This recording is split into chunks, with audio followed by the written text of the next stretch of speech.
Good morning. Just gotta get my longevity potions assembled. So, what is longevity? What does it mean? This is a question that Peter and I asked as we started writing this book. Is it just how long you live? How many candles are on your birthday cake?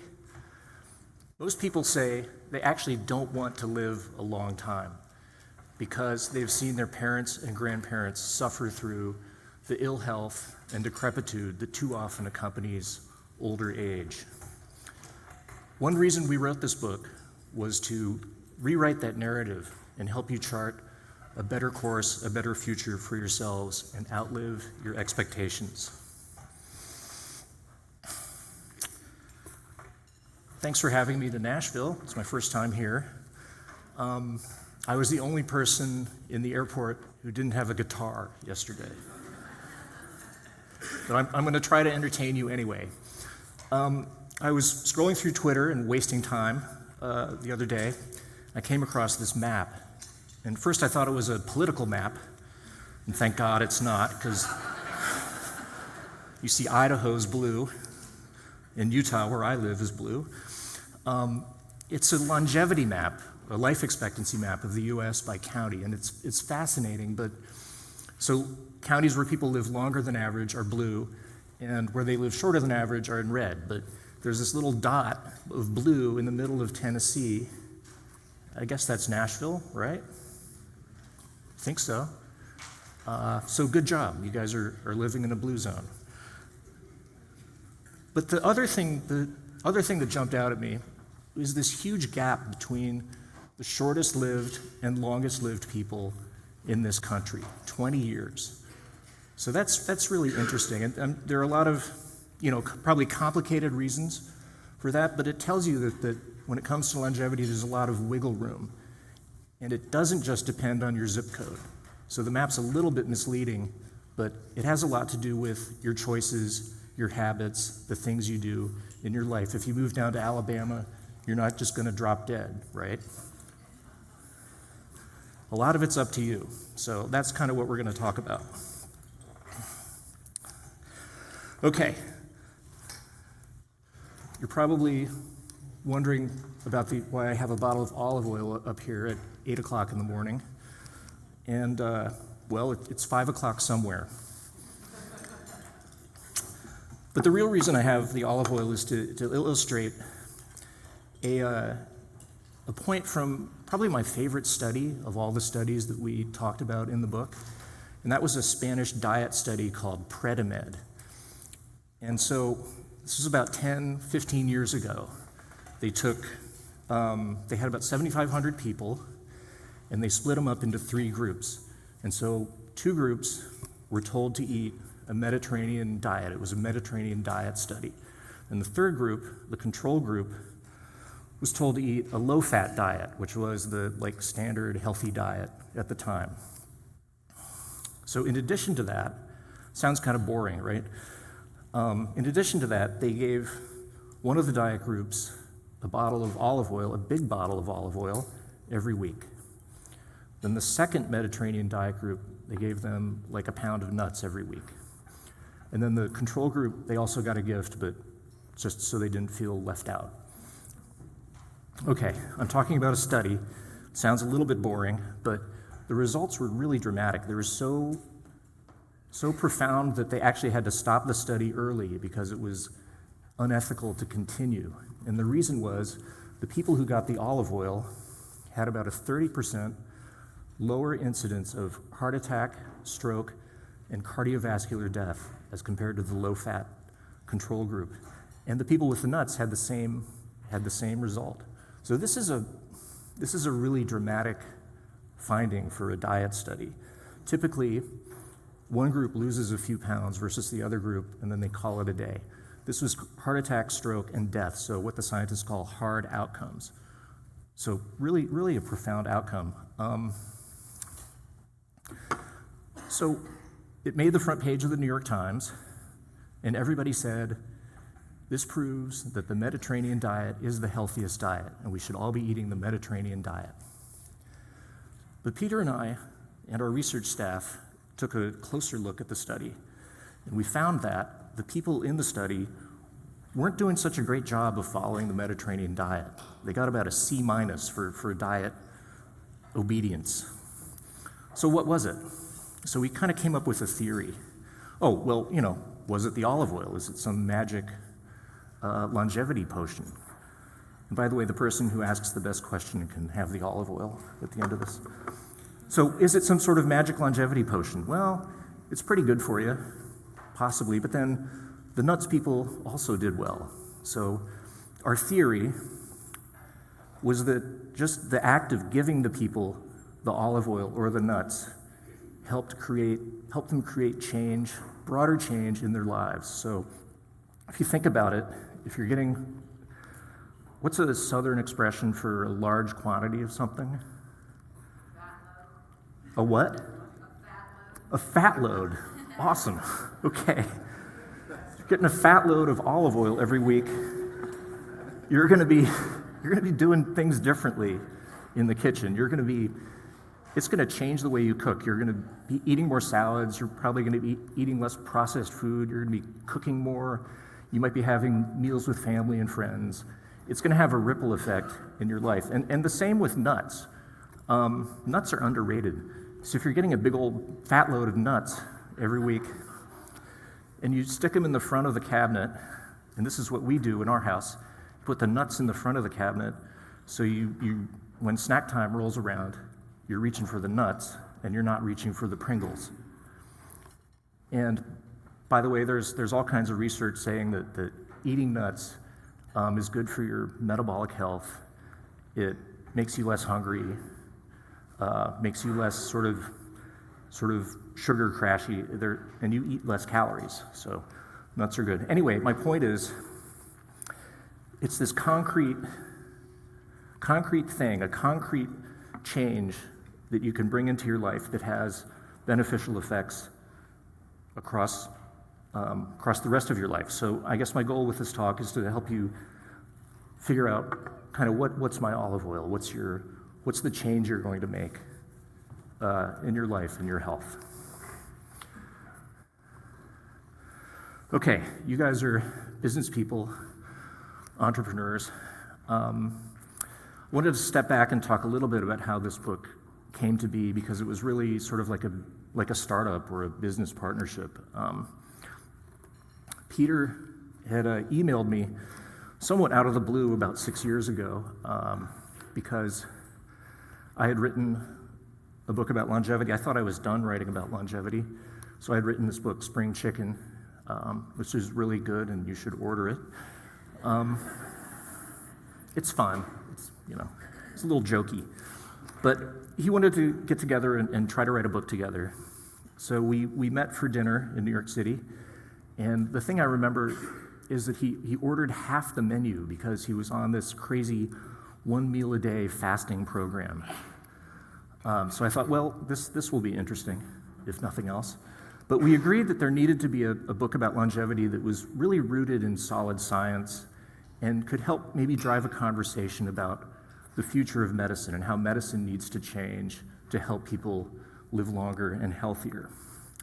But we had really different visions about how to get there. Peter's a doctor, Stanford trained, Johns Hopkins, NIH.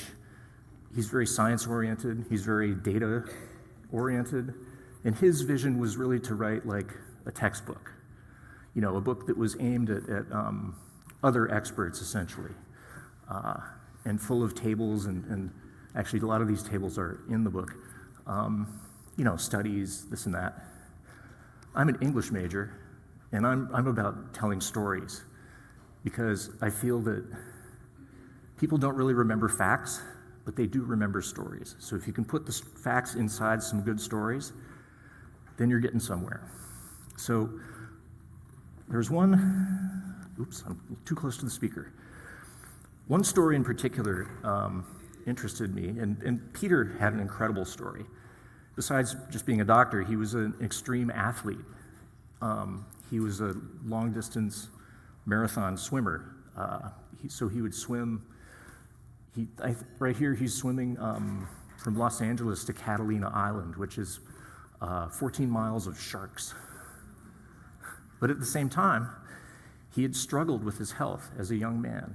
He had been borderline insulin resistant, basically on his way to a heart attack in his 30s. And yet, fast forward 2 decades, he was healthier at 50 than he had been at 33. So how many people do you know who are healthier at 50 than 33? So I thought, okay, that's an interesting story. And that's a story that I think people can relate to, no matter how old they are. So that's the story I wanted to tell. But he didn't want to tell it. So we really, just being really transparent, we butted heads for quite a while before we figured out how to kind of combine the best of both of our approaches into the book. But I'm telling you, it almost didn't happen. So what's the lesson here? You know, if you're having differences with a partner or a business associate or whatever, I mean, sometimes there is a way forward that combines the best of what both of you have to offer. So that was an interesting lesson for me, but sometimes a little dynamic tension makes the end result greater than the sum of the parts.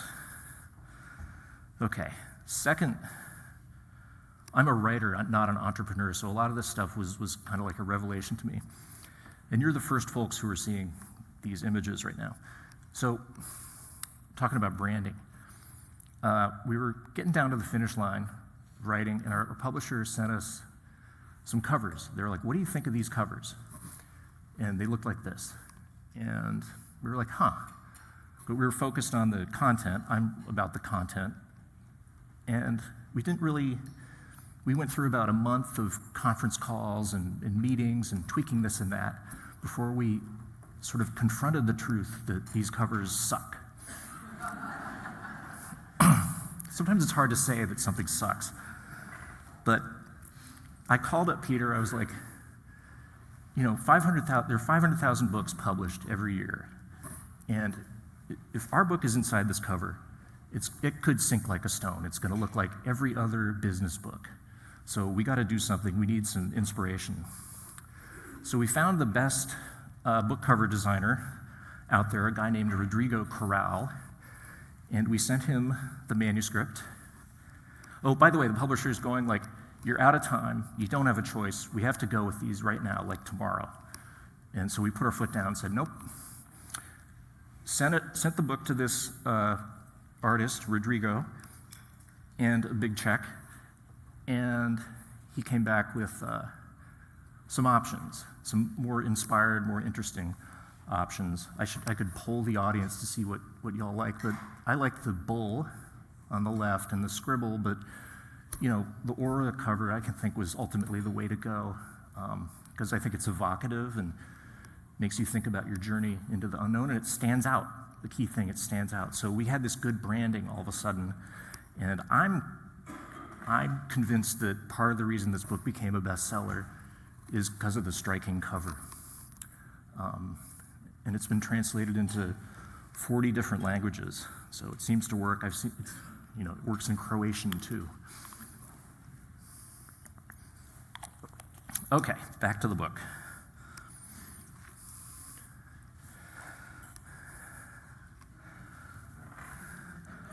Peter and I share a fascination with centenarians, people who live to be 100. And this fellow is Richard Overton, or Mr. Overton to you. He was quite famous. He was born in 1906 during the administration of Teddy Roosevelt, and he lived to 2018, the administration of you-know-who.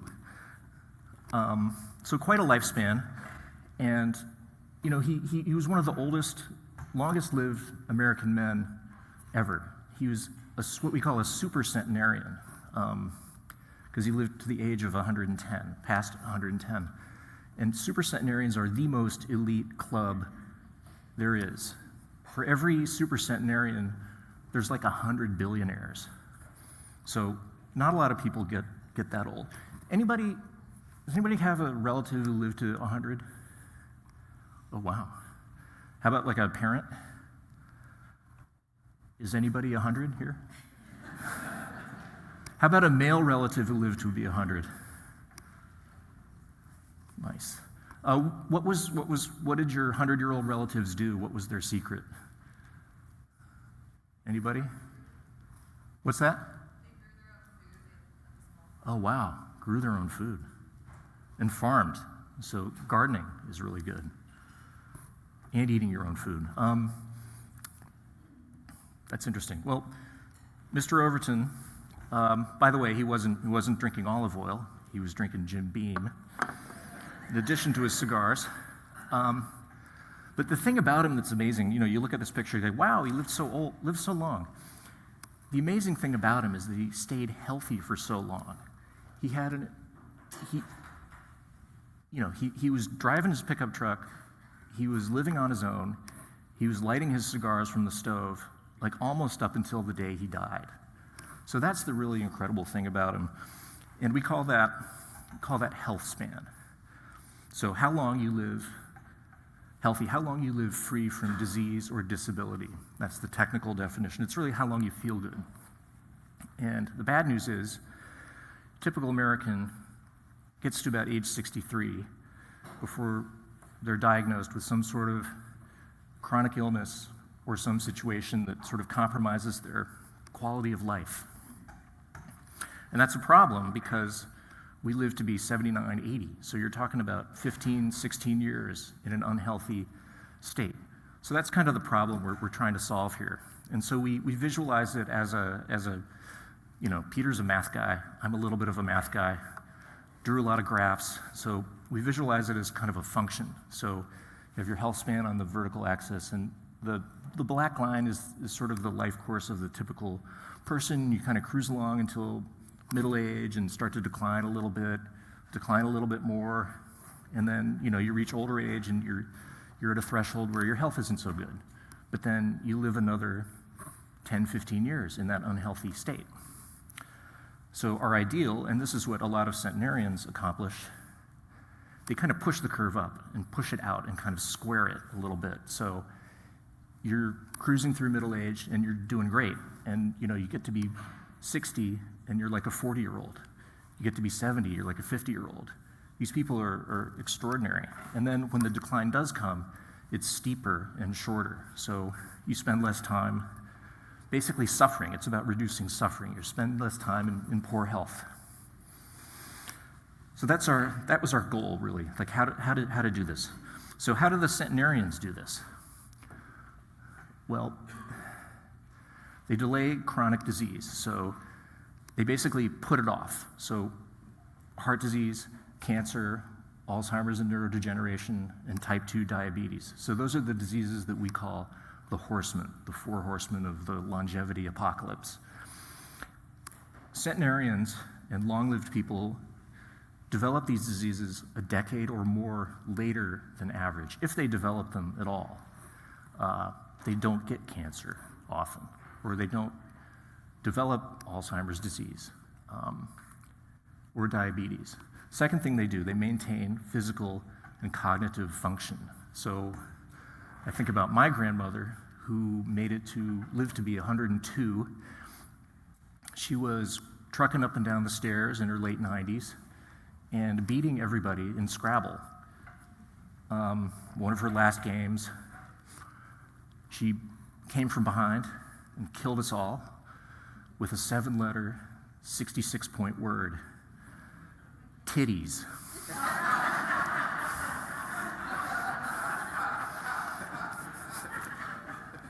That's how I want to go out, in Scrabble and in life. She was awesome. Then the third thing they do is they stay sane. These aren't folks that are getting addicted to stuff, even Jim Beam. They're not getting divorced 7 times. They're not angsty, bitter, angry, stressed out people. They're even-keeled folks. They might be stubborn, a little cranky, but there's not a lot of mental stress. There's not a lot of they're not boiling in their stress, basically, is what I'm saying. They're pretty chill. So we spent a lot of time studying centenarians as well, and we kind of realized that they don't really get there thanks to, apologies to the doctors in the room, but thanks to the medical profession. It's not medication that is staving off their heart disease or their cancer, or keeping them sane, or maintaining their, keeping them able to light the cigar from the stove at age 110. So we realized that we came up with sort of a new model for medicine that we called Medicine 3.0, which is sort of an evolution of our current medical system, which is Medicine 2.0. And then Medicine 1.0, just to fill in the picture, is like Hippocrates, ancient medicine, leeches, drilling a hole in your head, all that fun stuff that they did in ancient times. So we came up with Medicine 3.0 as a way to kind of reorient medical practice to help people live more like centenarians. Okay, so Medicine 2.0 versus 3.0. So Medicine 2.0 is great, big improvement over the leeches, and it's really good at dealing with acute conditions like an infection or a broken bone. And it's the reason a lot of us are here. 100 years ago, well, half of us might have died from like tuberculosis or something like that. So it's great at dealing with short-term conditions. It's Medicine 3.0, we're thinking more about chronic diseases like the horseman. So those are the priorities. Okay, Medicine 2.0 is about your current symptoms. How can we fix what's wrong with you right now? Medicine 3.0, we're thinking about how can we prevent a disease you're likely to get in 10 years or 20 years. So what's your risk down the road, and how can we address that today? Medicine 2.0 is based on these randomized, controlled clinical trials where they take large groups of people and do one thing to one group, like the diet study, and do another thing to the other group and kind of come up with an average answer. And it very much treats to that average person that comes from the data. Medicine 3.0, we're like, okay, randomized controlled trial result is great, but how do you fit into that picture? Like, what's your specific profile? Like, what individual risk factors or characteristics or habits do you have that make you similar to or different from the people in the studies? So let's treat you as an individual. Okay, Medicine 2.0. It's a long slide. You guys are business owners, right? So you know that it costs a lot. And very often these costs come at the late stage of a disease, so cancer treatment, very expensive. Medicine 3.0, the goal is to kind of shift those costs earlier. So reduce costs by spending a little bit money, and this is another thing that I'm sure is not unfamiliar from business, but spend a little bit of money now to avoid a big problem later. And then lastly, Medicine 2.0 is great at helping you live longer once you've been diagnosed with a disease. So prolonging, you can survive with cancer, you can survive with heart issues, etc. Medicine 3.0, the goal is really to help people live longer without disease. So I'm going to give an example in a second, but it's a little bit, it's more of a philosophy at the moment. We're waiting for technology to come up, to catch up, but it's really about collecting, it's really about data. So this is just sort of one example of a Medicine 2.0 versus 3.0 situation, but the DEXA scan, right, for body composition, it determines your fat mass, muscle mass, and bone density. It's used for diagnosing osteoporosis, essentially, but it's only recommended for women over the age of 65, and not for men. But 1 in 3 women and 1 in 4 men over the age of 50 will have a fracture. So the risk begins before you're eligible for the test. But medicine 2.0 says because the average person doesn't have a fracture before age 65, this test is not recommended until you're that age. Medicine 3.0 says, wouldn't you rather know? Like, you want to know your individual risk. You don't want to find out by breaking your leg. And by the way, it also provides all this other useful information about muscle mass and fat mass and where that fat is located, that we can use all of that information to help you chart a course to not only avoid a fracture, but stay in better health for longer. So we want that information now, and we'll spend the $125. So one of the horsemen, turns out, is more important than all the others, and that is type 2 diabetes and the metabolic disorders that sort of surround and lead up to type 2 diabetes. And that includes obesity, but hyperinsulinemia, fatty liver disease, all that kind of stuff. And that's really like, those are sort of the key. They're like the risk driver. They're the chef plating up all the other diseases of aging. They drive risk of cancer, Alzheimer's, heart disease by anywhere from 2 to 10-fold, depending. So if you're obese, you have a much higher risk of being diagnosed with cancer. So what do I mean by metabolic dysfunction? Some of these slides are a little gnarly, sorry. These are cross-sections of people's sort of torsos, like if you did the sawing the person in half magic experiment and didn't go well. So you get this cross-section of two different people. So what is metabolic dysfunction? Essentially, it's complicated, but it's essentially the calories you consume aren't ending up in the right places. So if you eat a biscuit, some of the calories will go to your muscles for sort of short-term use. Some will go to your liver for near medium term, and then the rest will end up be stored as fat. But there's good fat and there's not so good fat. So the good fat, the safe place to store extra calories, is in the subcutaneous fat, this fat that's like right under your skin. I'm pinching my little subcutaneous fat right here. And so all of us have a certain amount of subcutaneous fat storage capacity, but when we exceed that and other things are going wrong, it ends up kind of going inside in our abdomen, in our viscera, as visceral fat. So this is the not so good fat in red on the left, and that creates a sort of toxic environment. It creates inflammation surrounding our organs, and that is part of what drives this increased risk of disease that I was talking about. But the key point is, or a key point, is that it's really not about how much you weigh, because there are folks who are technically obese and are metabolically healthy.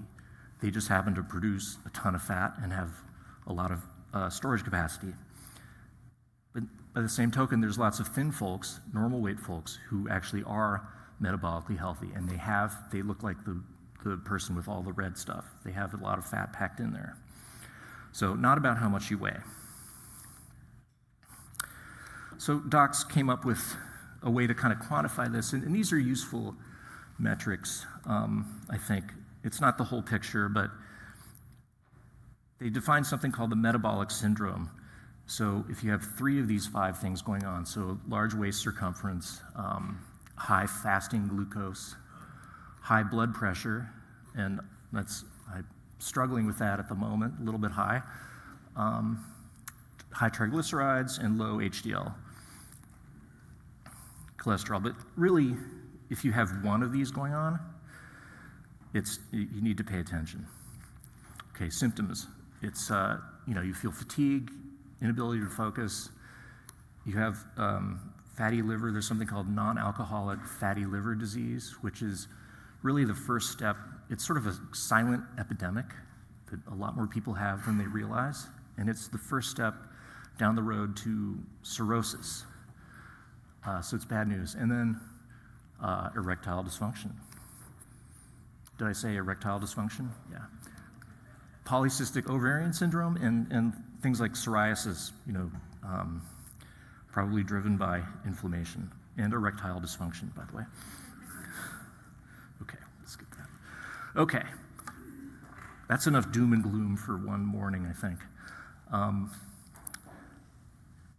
The good news is that a lot of this stuff is reversible. In fact, most of it, even type 2 diabetes, is potentially reversible. I think of it, I used to live in New York, and I think of it as like a subway line. So metabolic dysfunction is not, it's not like being pregnant, right? You either have it or you don't. It's like a continuum. And type 2 diabetes is down at the end, but it can start at like high blood glucose or high insulin. When I was starting to write about longevity, I took a course up in the Bronx at a medical school. And I would take the subway from Manhattan out to the Bronx, and it was really, this process is similar to that subway. It starts in a fairly innocuous place, a nice place, and then it kind of gets a little more interesting, gets a little worse, and then you get out there and you're like, oh my gosh. So, but at any point, you can get off the train and take a train the other direction. That's sort of the good news about this metabolic stuff. So, for example, the folks in the olive oil study, they were in bad shape, these people. They had diabetes, a lot of them. They had a lot of risk factors for cardiovascular disease. Some of them smoked. A lot of them smoked, actually. And the olive oil, or the nuts, pulled these people back from the brink. So it kind of rescued them. And they were pretty far gone. So that kind of gives us hope. So what's our olive oil going to be? So the rest of the talk, I'm going to suggest a few sort of science-based interventions that maybe you've thought of or maybe you haven't thought of before. So I've been writing about this for 10 years, met a lot of longevity scientists. There's one thing that all of them do, even though they don't agree on anything. They argue all the time. It's like children. The one thing they all do, wherever they are, like at conferences, at work, they take the stairs. It's just really simple. They don't even write about this, but they all always take the stairs. And I remember when I was a rookie, I would go for the elevator button, and they'd look at me like I just lit a cigarette. Like, you take the stairs. And so, see this older gentleman here, he's just completely kicking the behinds of these young people on the escalator. He's probably a longevity scientist. Stairs are great. They train strength, they train balance. Like, I feel like they're an underrated longevity drug. You're exercising, but you're not working out. You're just building exercise into your life. And down counts also. Going down is also good. I love stairs. I used to live in a 5th floor walk-up in New York City. Oh, stairs make your butt look good, too. Okay, we talked a lot about exercise. When we started writing, we were like, okay, we're going to spend like 5% of the book talking about things to do like exercise. It ended up being like 200 pages. But to a certain degree, we kind of made it more complicated than it needs to be. So with exercise, it's like, the key question is, are you doing something or are you doing nothing? That's it. And then everything after that is kind of like details. But my favorite kind of exercise is what we call zone 2, or you can think of it as like second gear in a car. It's like a steady state, low, moderate intensity aerobic exercise. Like, it's basically a fancy way of saying you're going for a jog, right? Or swimming or walking or whatever. It's sustainable, you're breathing hard. You're not really breathing hard, you're breathing, but you can still talk. So why is zone 2 good? Well, it kind of tunes up your engine, your body's engine. It tunes up the mitochondria in your cells that produce energy. And this is important. So the more zone 2 you do, the more mitochondria you produce, the healthier your mitochondria are. You can go from being a Toyota Versa to being a Tesla. So you have a lot more oomph. But it also improves your ability to burn different fuels. So not only glucose, but fat. But the key is you have to keep the pace down. So this is the part I like about it. You can't go too hard because you won't be burning fat. You'll be tapping into other energy systems. Okay, this type of exercise also prevents Alzheimer's disease. There are studies showing that aerobic fitness correlates strongly with longevity. Going from low to average fitness can cut your mortality risk in half, and anybody can do it. So whatever your fitness status, whatever your lifestyle, you can find a zone 2 or a second gear that kind of suits you. So whether you're a triathlete or you're somebody who doesn't exercise, everybody's got a zone 2. It also helps you think. Like when I get stuck writing, I'll hop on the bike and go for like a pretty mellow bike ride, half hour, 45 minutes, and whatever problem I'm having, I find the solution. So it does do good things for your brain. So if you're confused about how to make it part of your life, and if you play golf, this is just one suggestion. You can walk the course and not take the cart, depending. And even if you played like crap, you still got a good workout.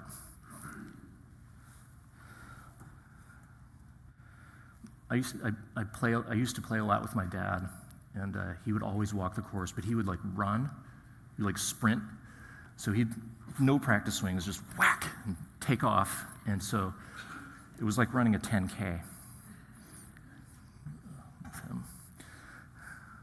Okay, now we're going to talk about your drinking, or my drinking. I used to have a drinking problem with soda. I would drink a couple Cokes, 2-3 Cokes every day at work, and then I realized like I liked the first sip, and then by the end I would just be having a sugar crash. I would feel terrible, so I quit it.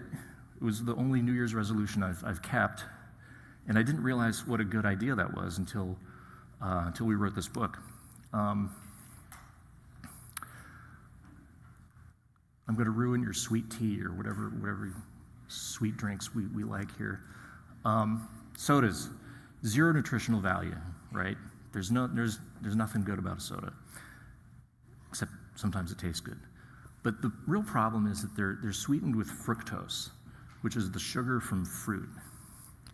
Now, fructose is great in fruit, but when it's in a sort of beverage context, you're getting a whole ton of it. You're getting a fat load of it all at once, and it kind of overwhelms overwhelms your system. Why is it bad? Well, this is an interesting story from evolution, but way back basically this was our ape ancestors. They found themselves in a place where they needed to survive winter.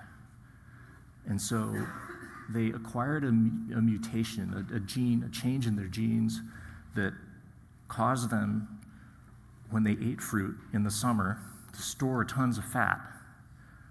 So they stored up all this fat so then they could get through the winter. And so we have that same genetic alteration in our metabolism. It has to do with uric acid. So when we consume fructose, in particular, we store a ton of fat. And this was great up until Coca-Cola was invented. But it let us live and survive in places that didn't have so much food all year round. But now we have almost infinite fructose available to us, and it's really become a problem. And studies link obviously soda consumption to obesity and all kinds of other bad stuff. So cutting out sweetened drinks is really like one of the, as far as your metabolic health and longevity, it's one of the best things you can do. So now let's talk about alcohol. When I wrote Spring Chicken 10 years ago, the consensus was that drinking alcohol was net positive, moderate drinking was healthy. But now, the pendulum's kind of swung, and people like Andrew Huberman, and to some extent my co-author, are saying that no amount of alcohol is healthy. So it's one of those situations where they tell you something's good for you, and then it's bad for you. So how are we going to make sense of this? Well, some scientists are starting to push back on the notion that no alcohol is good for you, and they kind of cite, there are dozens of epidemiological studies that if you kind of drill down into them, they actually show it's like a U-shaped curve. So there's a point at which actually drinking nothing is actually more risky than drinking, say, 0.5 to 1.5 drinks per day. And I actually have a list of some of the conditions that this pertains to. So drinking low alcohol consumption, the key word is low, actually reduces your risk of things like heart failure, stroke, dementia, type 2 diabetes, liver cancer, I goofed up on my slide, colorectal cancer mortality, etc. And the harmful outcomes that it's associated with are esophageal cancer, that's a real one, a little bit of breast cancer, a couple other things.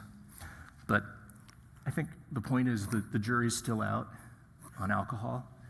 And if you have to pick one or the other, I might tend towards the red wine side.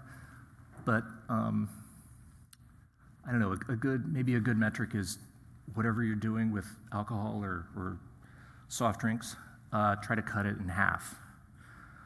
That's kind of my goal.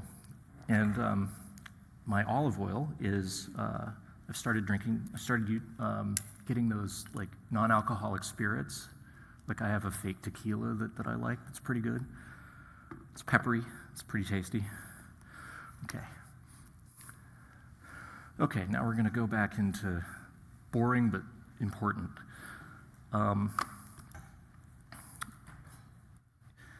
This goes to this sort of individualized orientation of Medicine 3.0.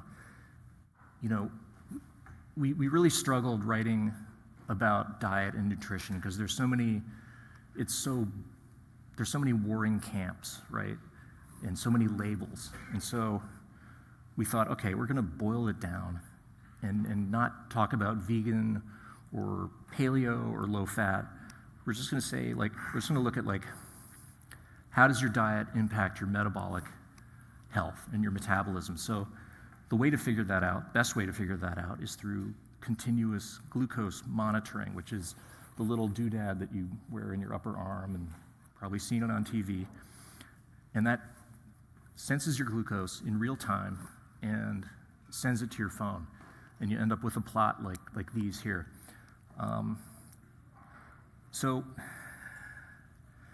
And it gives you a much better picture than that annual fasting glucose test that you get at your doctor's. It tells you how your body's reacting in real time. So if you see person A, they're on a roller coaster of pain, this person.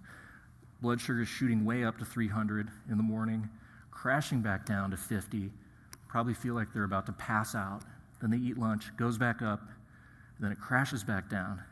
So their energy is all over. They're going from sugar high to sugar low. They're producing a lot of insulin to beat the glucose back down. And they're not feeling so great. They're probably hungry too. Second person, and I don't know what's going on with either one of these people in their actual life, but second person, person B, much lower peaks, much lower average level. They're not having the big crashes. They're on a much more boring roller coaster. But you want to be on the boring roller coaster when it comes to glucose. More variability, higher average, higher peaks. All of those things are associated with poor outcomes. This is another thing, by the way, where Medicine 3.0 says, let's do it. Medicine 2.0 says, healthy people don't need it. But I've done it. I learned a lot about my diet my habits, my own body, my own metabolism, and it's a useful way to change behavior. So you don't need to use it forever.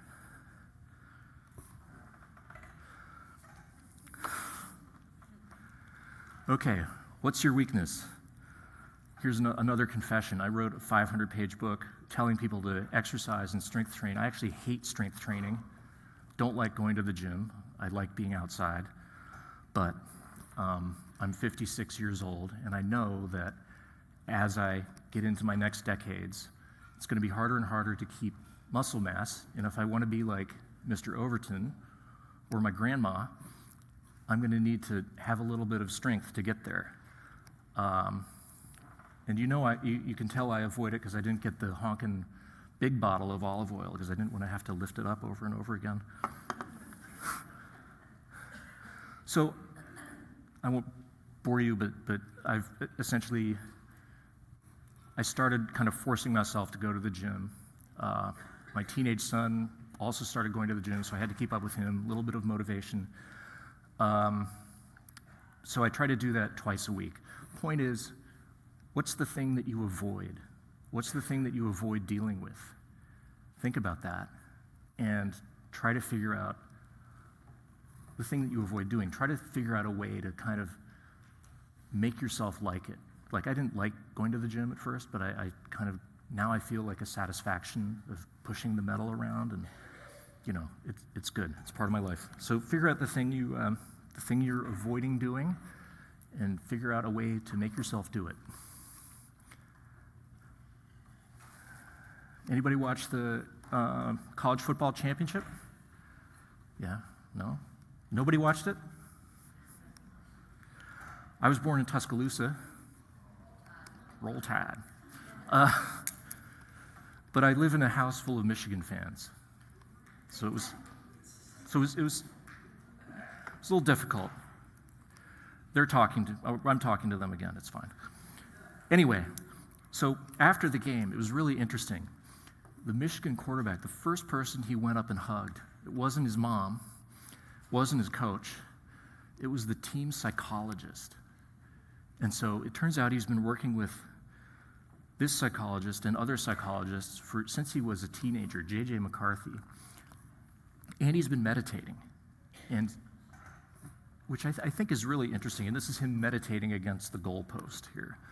But he knows something that it takes some of us a longer time to learn, which is that your mental health influences not only your physical health, but your performance to a really powerful extent. And it can be hard to acknowledge, but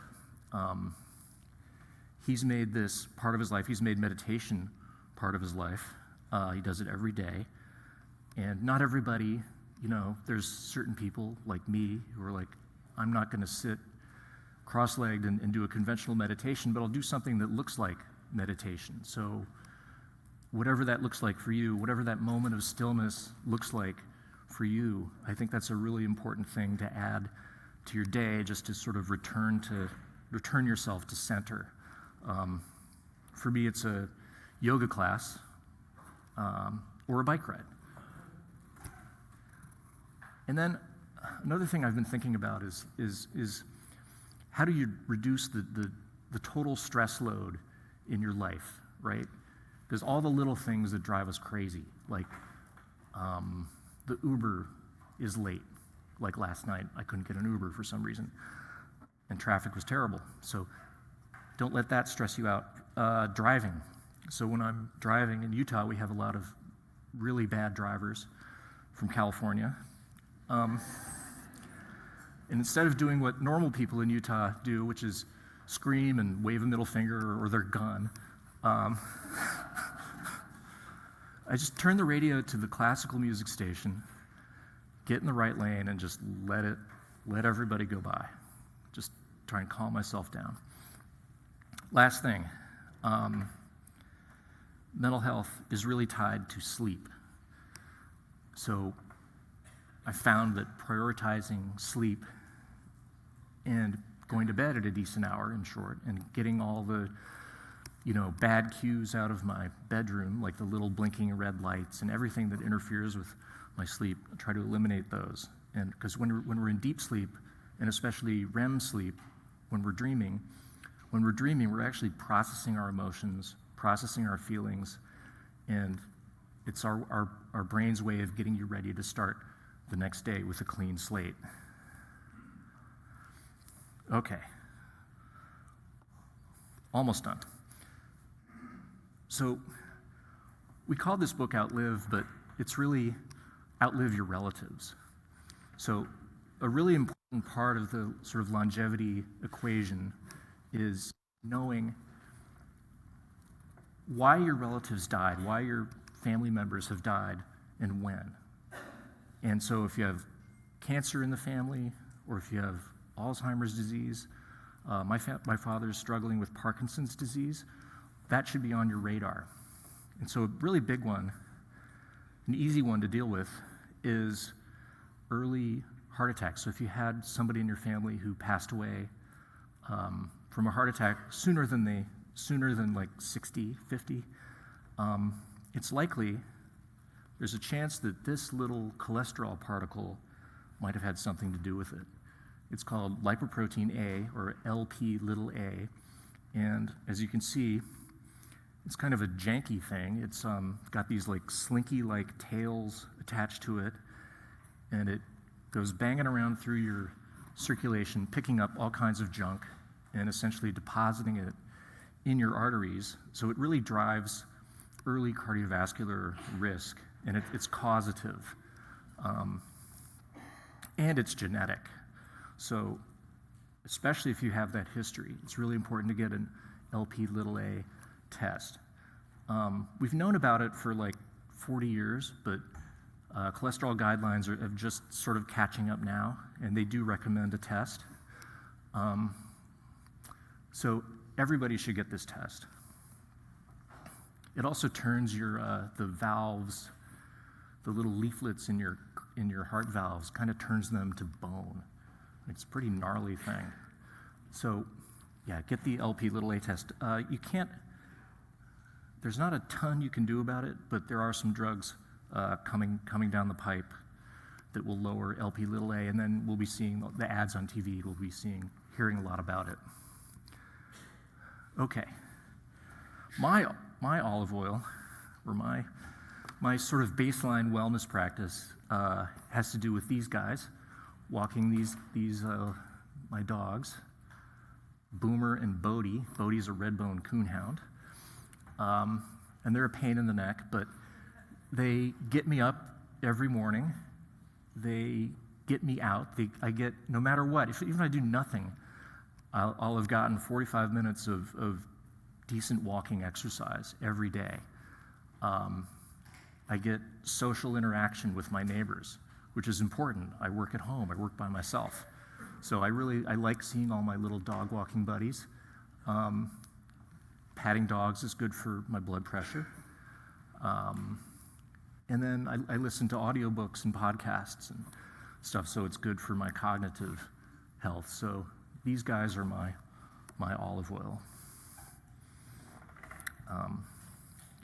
And I went through a couple of years when I didn't have dogs, and I was miserable. I didn't sleep well. Oh, morning sunlight also. I forgot to mention that. This isn't in the book, but I'm increasingly convinced that sun exposure is good, especially in the morning. It sets your circadian clock. It's good for gets your sort of metabolism on track, and it helps you sleep at night. So when I didn't have dogs, I didn't sleep as well. I was stressed out.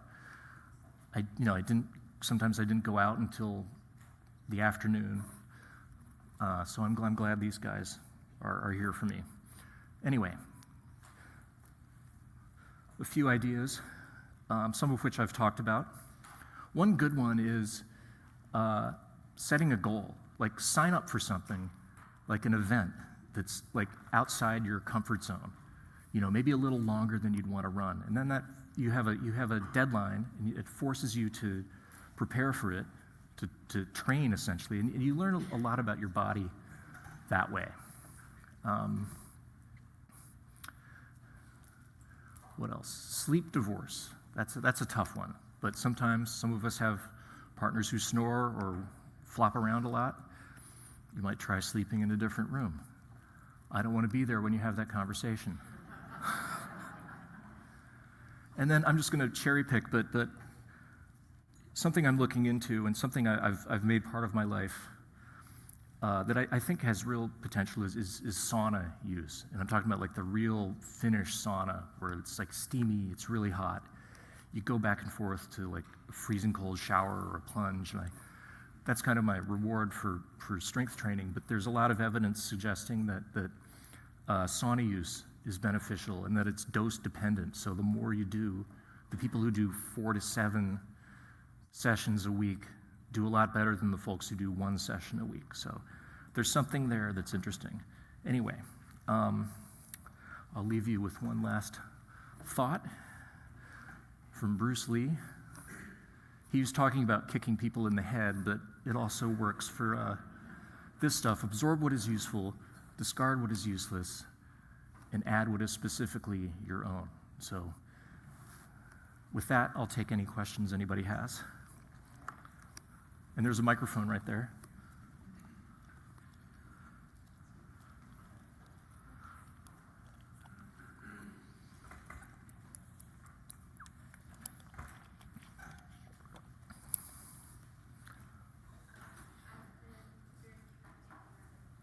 Is the microphone on?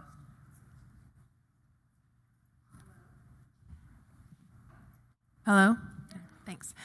I've been really curious in the last few years about gut health, microbes, and all that. I find it all very interesting. Yeah. And I mean, you hadn't touched on it quite, but does Nope. that have anything to do with your research? And would you mind sharing what you think about fermented foods and gut health? It's got to be super important. It is super important. We didn't touch on it in the book, honestly, because it's so complicated. But clearly, it has huge impact not only on metabolic health. It might be the key to metabolic health, but also like mental health. So it's fascinating. I haven't done the deep dive into it. There's a book by Ed Yong that's really good called "I Contain Multitudes," and that's on my shelf, but I have not read it yet. But so I'm sorry, I'm not giving you a great answer. But you know. That's a good reason to like eat salads, right? And eat yogurt. So you're eating the things that become the food for the good microbes. So if you're just taking a probiotic, I did a profile. I spent some time with Deepak Chopra a few months ago, and he had a great line about probiotics. He said taking a probiotic is like pissing in the ocean, because there's so many bacteria that just the little capsule isn't going to do it. So you need to have the food for the good microbes in your diet, if that makes sense. I suggest you read Missing Microbes by Martin Blaser. That's a good one. Okay. All right, I got a couple, but I'll just stick with one for now. So how does the concept of fasting mesh with the concept of keeping your glucose levels like the same all day? Yeah, that's a good question. When you're fasting, you're not really having the peaks, depending on what you're eating. I mean, if you're just eating donuts after your fast, you'll probably have a pretty high peak. But fasting is an interesting story. When we started working, we were both intrigued by fasting, and Peter was doing a 5-day or a week-long fast every 3 months. And I thought, oh God, like I'm going to have to do this to write about it, but I can barely get from like lunch to dinner. But so then the pandemic happened. We shelved the book. We went away. And the problem with fasting, like I'm talking about long-term fasting. Are you talking about like intermittent, short-term? Yeah, I'm thinking about like, not eating until 11 in the morning and not eating after dinner. Yeah, that's great for like calorie control, and not eating too late obviously is good. And cutting down snacking essentially. I'm not sure like that length of time really does much sort of biologically, like as far as like mTOR, which I didn't talk about.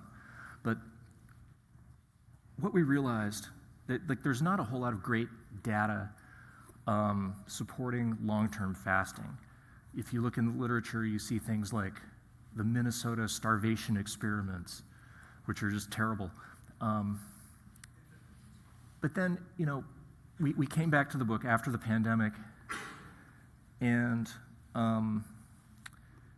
Peter was like, I've gained 15 pounds, and it's all muscle.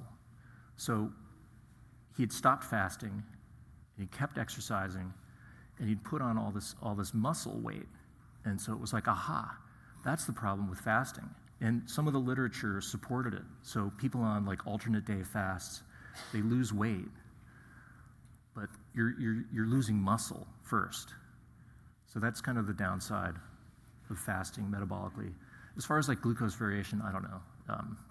I think, you have to deal with a low level for a period of time. But if you're just talking about like 8-hour eating window, it's not going to be that dramatic.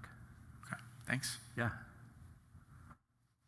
Good morning. When the olive oil and nut study was performed, was serving size taken into account and the type of olive oil that they were given? Well, it was Spanish olive oil and extra virgin. But that's an interesting question. They could eat whatever they wanted. They could eat as much as they wanted. So it was not calorie controlled. It was just, they kind of prescribed a diet, which they, as I said, they didn't really follow. But just adding the olive oil, like no matter what they ate or how much they ate, still had this dramatic effect. I find that interesting because, when you look at serving size and you're counting out your 17 almonds, Yeah. or when we're on a long drive, you're just eating the bag of nuts and then you realize, oh my gosh, the bag is empty. So I didn't know if that was something that was taken into consideration, but it seems like they still were, made gains towards a healthy lifestyle. Yeah, so they gave them like an ounce of nuts per day. Okay. But yeah, so 30 grams, I think, was the amount of nuts that they got. But their other calories were not limited in any way. And one of the things nuts do is like stop you from eating other stuff, and you're not as hungry. Right. Thank you. Yeah, good question. Is there any research or do you have any thoughts on traditional sauna versus infrared and the temperature differences? And then a follow-up question, cold plunge versus the lower temperature of a cryo chamber? No, there's not. I mean, the sauna snobs I talk to won't have anything to do with an infrared sauna, but I think the infrared does add something. It's a little bit different. But, cold plunging is I'm not sure what to think about that. Like, I think it's just like, gets your adrenaline going. I think that's the main thing. And it's like, but there is, as far as like the broader sauna studies, like, there's a lot to be said for the contrast, right? Going from hot to cold to hot to cold. Yeah, but I don't think it makes a difference if you're doing a cryo chamber or a plunge pool. All right, thank you. Yep. Good morning. Thank you for coming and Yeah. speaking to us. I have two questions. Is the DEXA scan the same as a metabolic age test? I don't think so. Okay. Second question, you mentioned mitochondria Yeah. and how to improve that. What about telomeres? I'm not really that excited about telomeres. They haven't really been found to really correlate with longevity and better health. It's just, they're a marker of something, but I don't think just lengthening your telomeres is necessarily good. Cancer cells have really long telomeres. Mice have really long telomeres. And different tissue types, you'll have a different telomere length. So I think that's a little bit of a red herring that has kind of come and gone. Okay, thank you. Good morning. Can we talk about booze a little bit more? Booze, yeah. Yeah, just is there a better alcohol than others? I mean, is it clear, white, tequila versus wine? I do have kind of a follow-up about the European lifestyle also, because, you talked about the olive oil study. So many of us, nearly everyone in here is an entrepreneur, and so, I take an antidepressant just to help me with anxiety, and if I didn't have my business, I wouldn't need it. I'm sure of that. Yeah. That's right, high stress crowd. So, how does I lived in Italy for a season, I lived in Spain for a season, and we go at such a pace here, entrepreneurs even more. And over in the Mediterranean, the lifestyle is just different. We walk more slowly, we shut down for siesta. Yeah. Just or lunch, yeah. So culturally, can you speak to the differences of the Mediterranean lifestyle? And also, is there a better liquor, a better booze of choice for our bodies, for those of us who want something? I guess I'll talk about the booze question. It's all ethanol, right? Okay. That's the active ingredient, but it's interesting, if you drink beer, you kind of have that same reaction going on that I talked about with fructose. Mm-hmm. So beer is something that creates this uric acid, which then causes you to get a beer belly. The best studies were done in France, and they were done on red wine.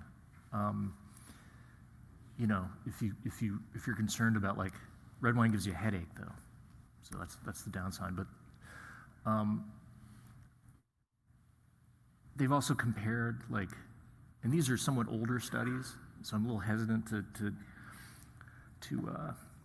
to put full faith in them. But there have been studies showing that red wine drinkers kind of did better on these various risk measures than folks drinking the harder liquor. Okay. And I don't know if vodka versus whiskey makes a difference. Probably makes a difference how you feel the next day. Mm-hmm. The darkness of it, because all the dark stuff is kind of what makes you feel bad. But as far as longevity, I don't think that makes that much of a difference. Okay. Yeah, what about the lifestyle, the European pace versus our entrepreneurial Western pace? It's got to be huge. And our 2 weeks of vacation that we allow ourselves, and that's probably a huge confounder, actually, in Mediterranean diet studies, because those are done in Mediterranean countries. And there's some pushback happening now about, is the Mediterranean diet really best for everybody if you don't live in the Mediterranean? And there are other diets that are great, like Japanese.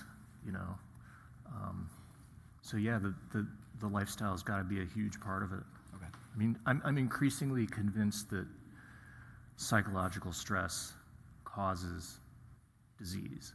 You probably can't prove it, but I know that's how I feel. Thanks. Yeah, good question. Good morning. You said you weren't really going to talk about diet, but I'm going to ask you about a vegan diet, because there's tons of research out now related to its ability to support reversing different diseases, and data that we have on processed meats and things leading to certain diseases. And I'm interested in, one, as a longevity researcher, what diet do you follow? And two, are you sort of, if not seeing a recommendation to move full vegan, but would you sort of stand on a recommendation to reduce meat consumption in our day-to-day diets? Yeah, meat's an interesting question. Meat's full of good nutrients. It's very nutrient dense. I don't follow a vegan diet. I don't really follow any particular diet. I eat a lot of fresh food. I guess it's Mediterranean-ish, but we eat Asian food. A vegan diet is a good way to reduce caloric consumption. I don't think it's per se the healthiest diet out there. You can be very unhealthy on a vegan diet. And as far as the meat question, we talk about this in the book. You know, there's the big study, the big WHO study about the risks of red and processed meats, came up with a risk ratio of 1.17. So it's like a 17% supposed increased risk of cancer. And, you know, in a diet study, that's not that dramatic. So I'm not convinced that red meat is necessarily bad for you. You shouldn't eat it all the time, but yeah, I don't think it's a poison. I'm curious about continuous glucose monitoring. It sounded like you said that you have done that, and Yeah. I'm curious, what did you learn specifically that you didn't already know from your research, and did it affect your lifestyle? I learned that I have to stay away from vegetarian tacos because those things like jacked, and I think it was the corn tortilla, honestly, because corn has a lot of carbohydrates in it. So that jacked my glucose way up. Pancakes, so things, and it just, things made sense.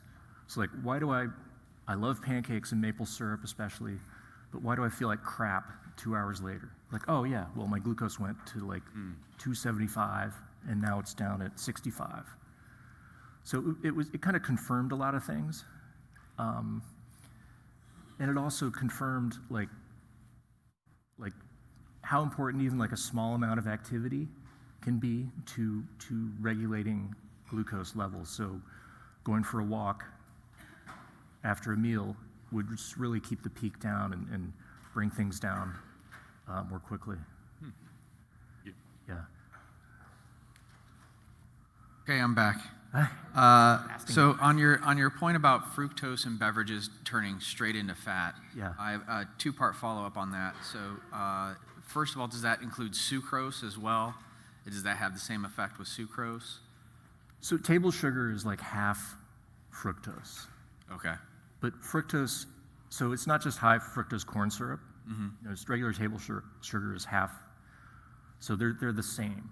So there's not really a difference. But it's the fructose part that is metabolized differently from the other part. Okay. And then the second follow-up on that was like fruit juices, homemade smoothies where you're not dumping sugar in them. Did those still have like the same effect in terms of drink Just a lot depends of on the smoothies, depends on the fructose content. It depends like what's the dose that you're hitting your system with all at once. Yeah. It's the same sugar. Okay. Awesome. Yeah. Thank you. Yeah. Hi, I have two questions. My first question is, while Medicine 2.0 is still the norm, how can we best be advocating for ourselves to make sure that we are, advancing and kind of leaning into Medicine 3.0? And then my second question is, in the book, you and Peter talk about having a realistic but also motivating vision for each decade, and I'm curious what yours is. Yeah. That was something I didn't talk about. We came up with something called we called it the Centenarian Decathlon, but it's like a series of things you want to do when you're older.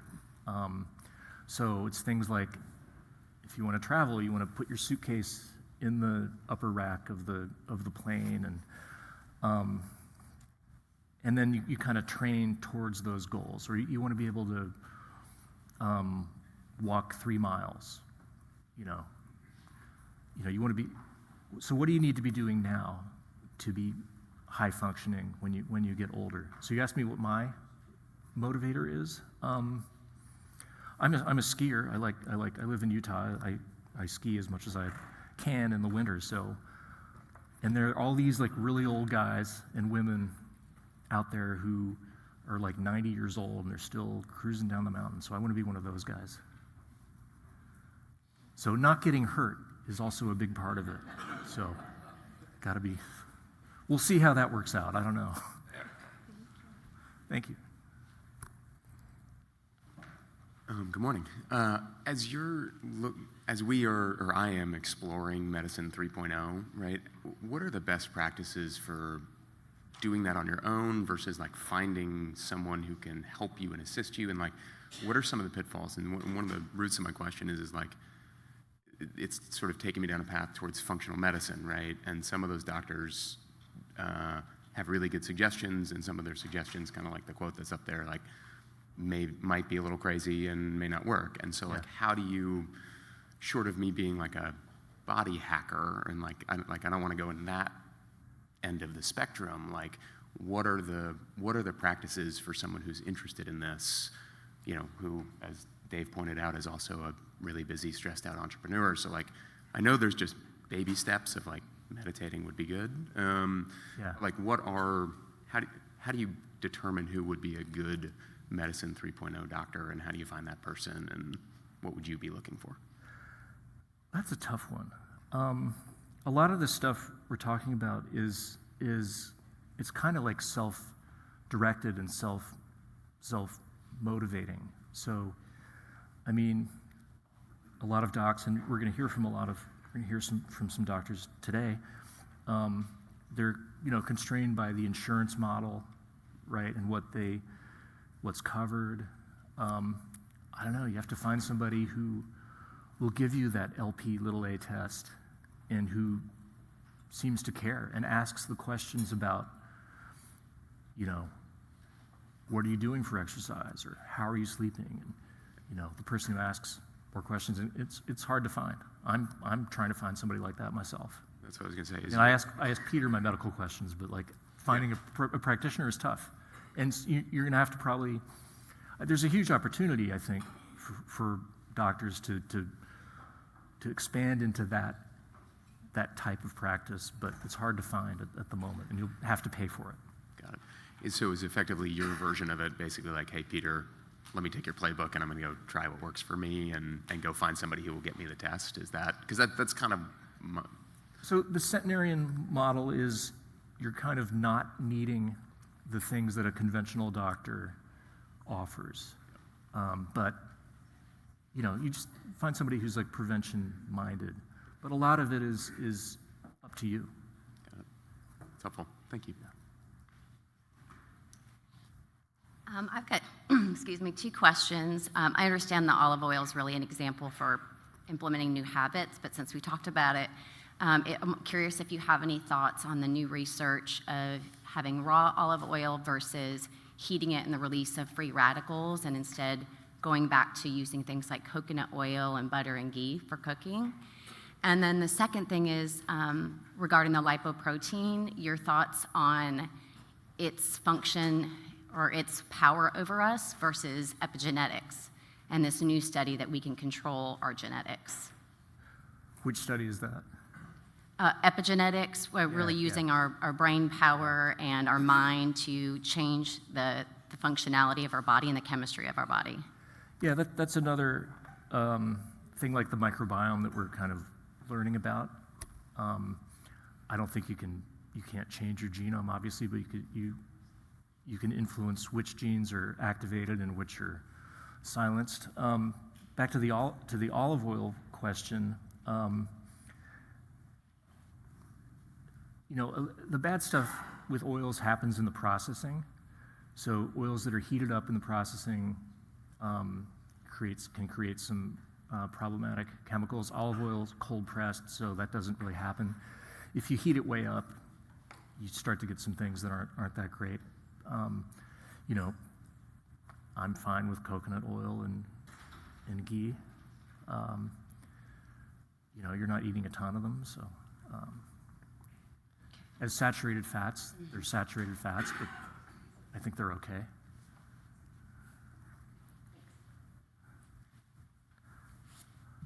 Hi, Bill. I'm Julie. Here's my question for you, or just a thought of sorts, and I want you to see if you can address it. As entrepreneurs, we think outside of the box, and we're willing to try new things, right? Yeah. So for me, here's the elephant in the room. What are your thoughts on replacing alcohol with CBD or THC? Oh. Because I bet half the people in this room want to know that answer. maybe more. Is that legal here? Whether it is or whether it isn't, there's plenty of ways to Answer the question. to get it right. Yeah. Right, we're creative. We can figure it out. But we do have dispensaries that do Delta 8 and that kind of thing. So Okay. I'm just asking for a friend. Okay.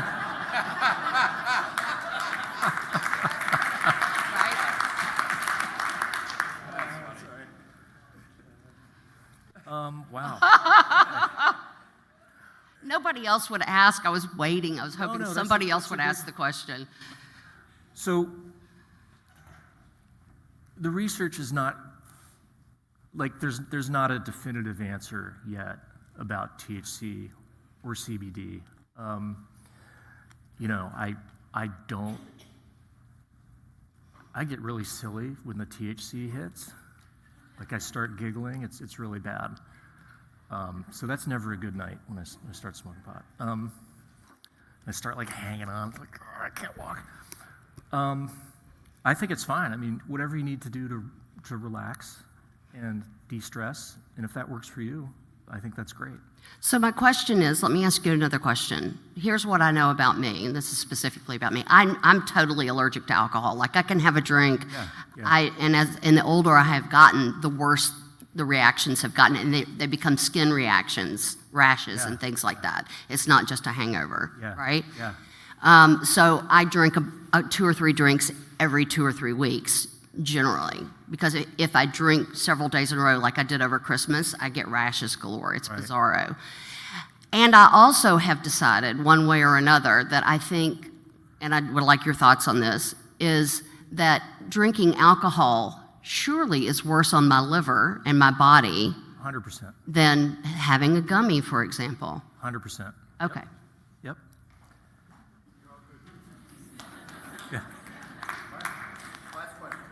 Yeah, Last question. I'm glad she asked that, so I didn't have to.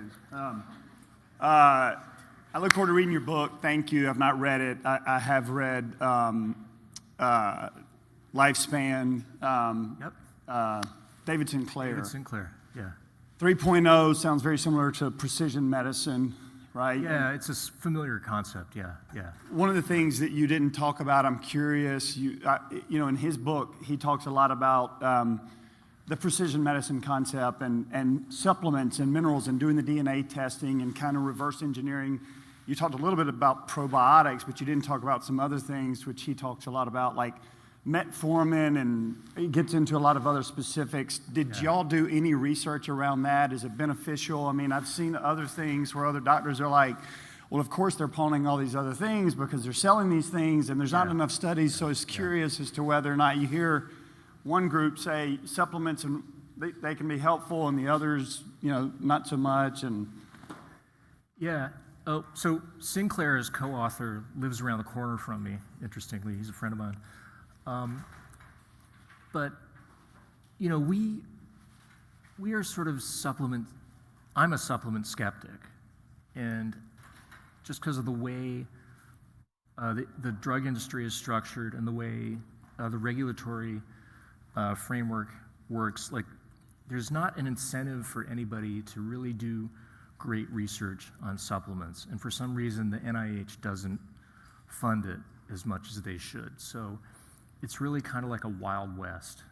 And also you got folks selling you something, so another reason to kind of be skeptical about them. I think there are probably certain supplements that would be good for certain things, but the research is just not great. There's like full of bias studies, and there's promising things out there, but because there's no way a pharmaceutical company is going to make $1 billion off of it, a natural compound.